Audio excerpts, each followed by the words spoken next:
It's kind of like a gut feeling. You know when something's not right.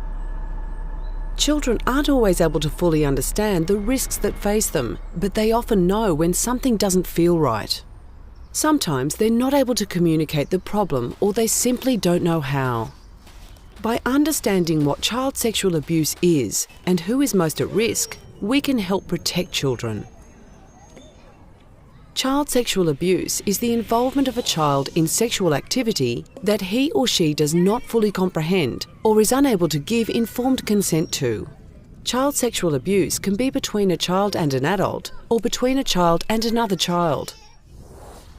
In Australia, any sexual contact of any nature with a child is illegal. This includes grooming or preparing a child for sexual activity, having or attempting to have any kind of sex with a child, possessing, creating or exposing children to pornography, prostituting children, sexting and voyeurism. Some acts are not illegal but are unacceptable for anyone responsible for a child's welfare.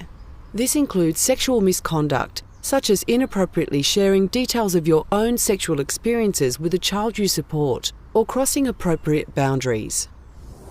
All children are potentially at risk of sexual abuse. A child of any age, culture, religion or gender can be abused.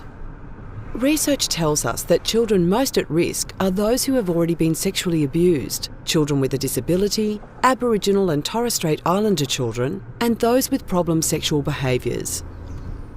Children in out-of-home care are at higher risk as they have extended unsupervised contact with adults, less access to trusted adults and supportive relationships, and they are more likely to have suffered abuse in the past. Being aware of the potential risks of sexual abuse does not mean creating an environment of suspicion or a culture where adults must be completely hands-off with children in their care. Instead, it means creating and respecting boundaries and knowing what behaviour is and isn't acceptable around children. It also means being vigilant and sharing the responsibility for keeping children safe.